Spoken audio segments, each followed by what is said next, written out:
Hey everyone, welcome back to Kerbal Space Program. We are hanging out on the runway here with our updated version of of this ship. So the biggest changes I made were basically just switching out the fuel tanks for the larger ones. I think I made them slightly longer, so a little bit more fuel. You'll notice the massive boosters on the side as well. So I used those ones instead of the tiny ones and gave us a couple more. I put this little science thing on top here because we got that now, so we can do that. And Jeb can take out the science experiments for like this thing. I think he can do this one. You know what? I'll keep this one for now because we haven't done that one from here yet. But if we get into space and it's one that I can't redo, like I know I can't redo this one without a scientist, I'll just restart it and I'll restart the experiment. I'll get rid of that data from here and we'll try a different one. Anyway, I also put some stabilizers in the center here. They're in these little pockets along with some batteries. So the major changes. This is where the game kinda can fall apart sometimes depending on your computer, but also just depending on the game in general. So I'm going to pull back a bit, and you'll see and hear that this is like struggling a little bit. So this is all our boosters firing. You can actually see the vents of the gas at the side there, which is pretty cool. You can destroy the landing pad if you sit there for too long and fire too much at it. So we get to about 100 meters a second here. I'm going to throw on our secondary engines. When you get in a bit close, it can be a little slow. So we just got our boosters firing now, so I'll get our secondary engines. So, if you can see, this engine cup here is slightly larger than this one here. I changed the central engines a little bit, so they're the ones that don't have the ability to steer, but they provide almost like 40 meters per second more of thrust. So that's just to help us get going a bit faster, because we're going to be dumping these external engines eventually anyway, so it's not really...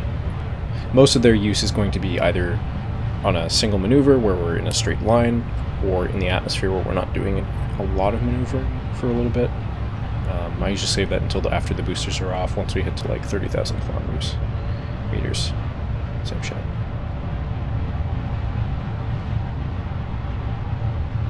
So I'm almost done school. When you guys see this episode, it'll be like, I'll have like 4 more days or something. I think this is the longest I've been in school. Like I'm in university classes, and normally it doesn't run till the middle of December, but this class is just dragging itself out. Like, that's the best explanation I have. It's not even like we should have been done a long time ago, but it was a kind of disorganized semester in general, but this class especially. So it's been a bit of a pain. I also discovered, so this we're getting red here because we're starting to go so fast. Alright, can drop the engines, eject the boosters. It's going to look like they're not moving because they're very slowly falling away from us. And I will increase our engines so we start going. And we've cleared them, so we can just crank it. Gotta make sure we're going up and not down. So, alright, and those will explode all over the Space Center as designed.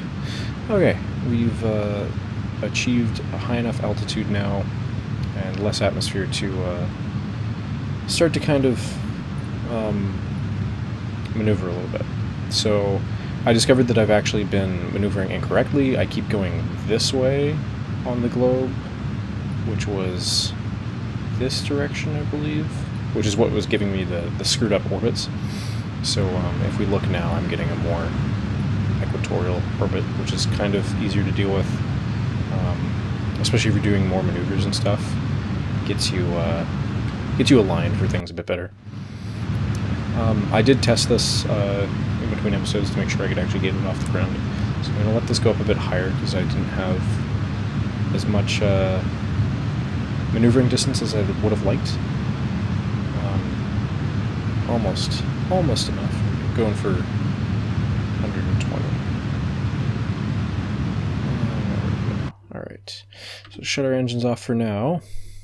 I'm in here, add a maneuver, and we're just going to stretch out our orbit a whole bunch until we get a periapsis. There we go. A little bit higher. Okay. And so because we now have the little engine stabilizers, or not stabilizers, they're called reaction wheels. They're just electronic weights that spin around, I guess. I don't actually know how they work. And we've got a bunch of batteries too. I actually, that's not what I want. Close that. I've actually disabled the electric charge in our main crew cabin, just in case. I don't want to have any repeats of losing stuff, losing electric current while we're just sitting in space doing nothing. And I got a minute. I'm just gonna start the burn now, because it's gonna take quite a while. Do a quarter. Pressure data is nothing. I think we've already done most of the space at this point, so we're probably not going to get any data off of it. Oh, there's one from that one. Those two.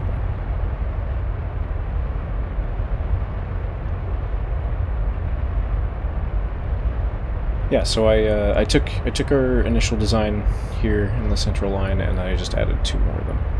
But again, this is what I mean when I say, like, I don't know how to make a... Looks like spider webs because of the fucking struts. I don't know how to make like really original rocket stuff. I don't know. It's difficult to break away from like an established formula. I'm just gonna crank the thing there. I just noticed I waited a little too long.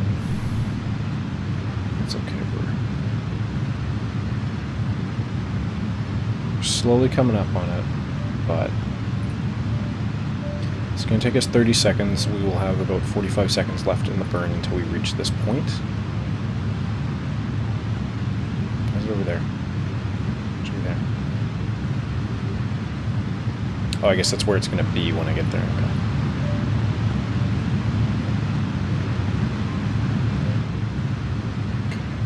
Looks like we're still chasing this, but we're pretty close to Nope, that's horribly wrong. Fuck. So that was the fucking maneuver, like kicking over there to the other one that I made, which is not what I wanted to happen.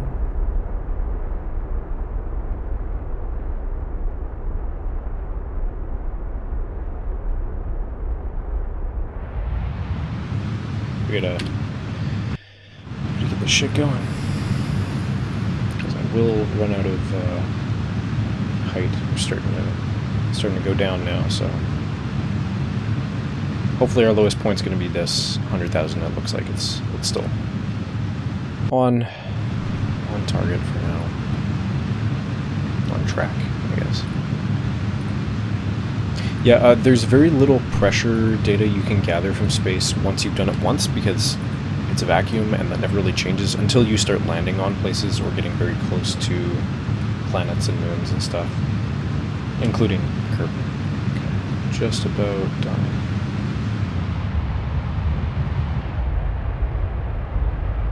We are good. Okay. So we get a nice circular orbit. Lowest point's 103,000 meters. Good place to be. Let's find the moon. Set as a target. Ascending node's almost 0 degrees. 0 degrees is obviously flat and equal with this object. Some of them, so the secondary moon that the planet has, which is a bit harder to get to sometimes, it has a slightly different angle. So it's 6.1. Yeah, it would be about 6.3 if we're 0.2 2 degrees already. So it's 6.3 angle from the Earth's plane here, from the equator. Because actually there's no up and down in space, so that means nothing. Okay. So I can do this in more than one step if I choose to, but alright, looks like we're kind of close there. So if we, nope, that's not the one we wanted to do. Thankfully it didn't change anything. This one.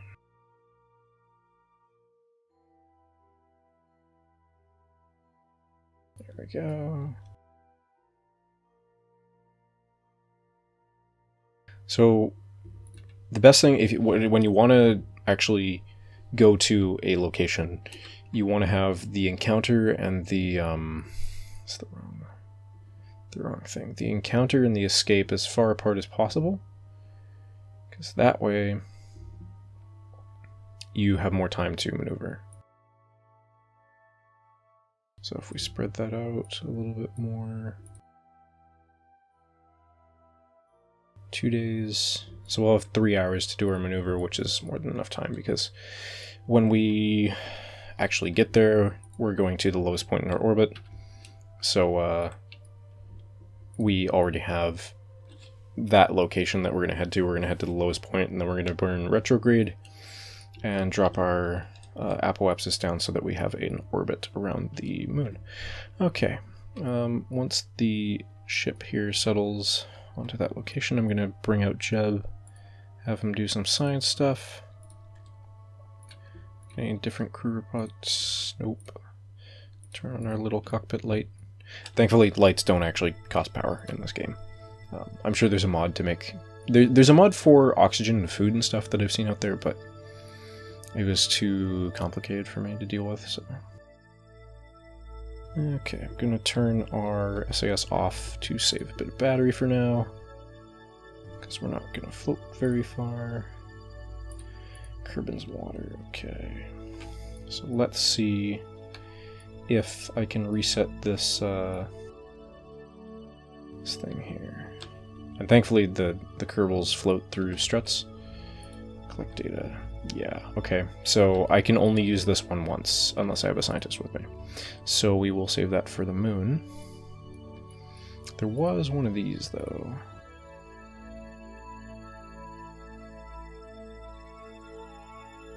Which one was it? I've got lights too, I think, if I turn them on. Yeah.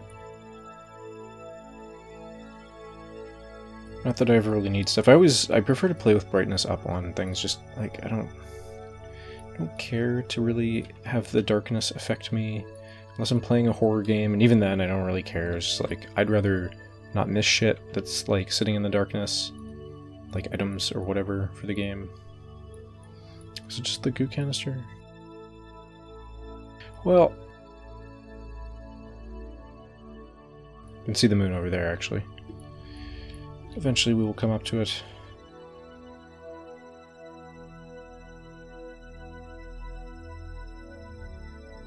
Do the crew report from outside? Okay, there's the little handle there, which is what we're grabbing onto. One thing I really would like them to fix in this game is picking a central location for the camera. Like, it always focuses on the dead center of the ship. I would rather it focus like up here, or if I can move the camera from side to side depending on what I actually want to see. That would be much more beneficial, I think.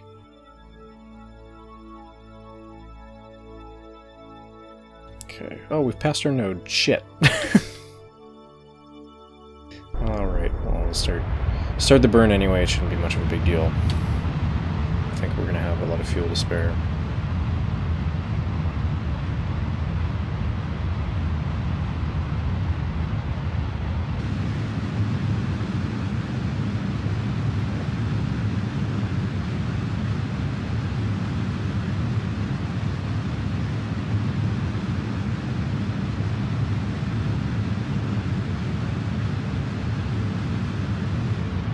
As usual, when I come up to getting close to the burn is when I want to shorten it, so that could have gone better, but we still have the encounter there.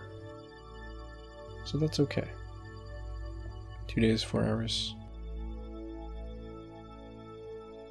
Not sure where there's 2. Oh, that's my projected one, so if I turn this off, that's the one I actually got. Alright.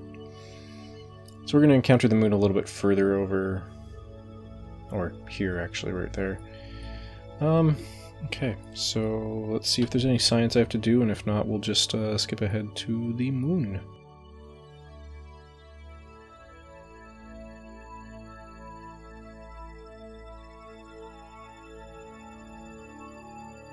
Ah. I guess I hadn't done that one. Okay. And temperature should be the same. Yeah, temperature and pressure data are more surface observations, I guess. I don't remember exactly, but I suppose that seems to be the trend here. EVA, nice, got one of those. And the nice thing about this now is I don't actually have to store the EVA reports. I can just send it because we've got enough battery power.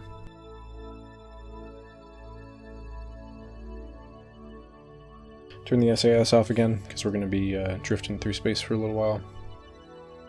Might save one of these battery packs too, just in case for the ride back.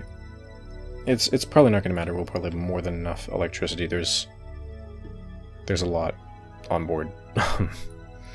It's hidden all over the ship. So okay.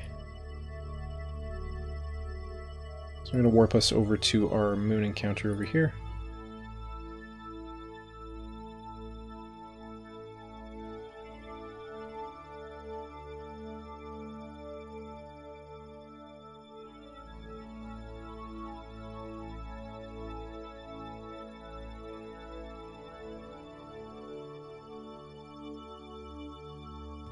Okay, how much further we got to go?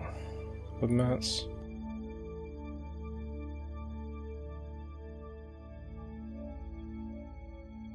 Yeah, so it's all real time, but because of the time warp option, you don't have to worry about that. 20 seconds till we hit the gravity of the moon there. Okay, so when we get in there, I'm going to throw in an orbital maneuver here. And so that maneuver is just going to be as simple as just pulling the... What the fuck?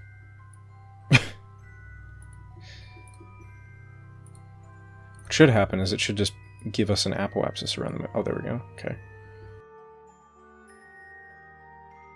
Yes, okay, we want this to turn here until it gives us an actual circle. There it is, okay. And then we want the periapsis to be down to like... I'm going to stick with a safe like 15,000 meters for our first little ways there. And then when we determine how high the ground is, we'll move in a bit closer. And then as we come in this way as well, once we get to the lowest point, we can drop our higher point down a bit further, just make our passes a bit faster. Okay. Well, I'm coming up on 20 minutes here. We're gonna get like a I don't know what the fuck to call that. The moon passes between the sun and the earth? That's not normal. Well, it is. Well, nope. That's not. Anyway. Terrestrial eclipse? That would be the earth passing between the sun and something. Anyway. This is all the time I've got for today. We'll continue with our science experiments in the next episode. And we'll be back here and we'll go do a quick flyby of the moon. So thanks for joining me, guys, and I will see you next time. Bye.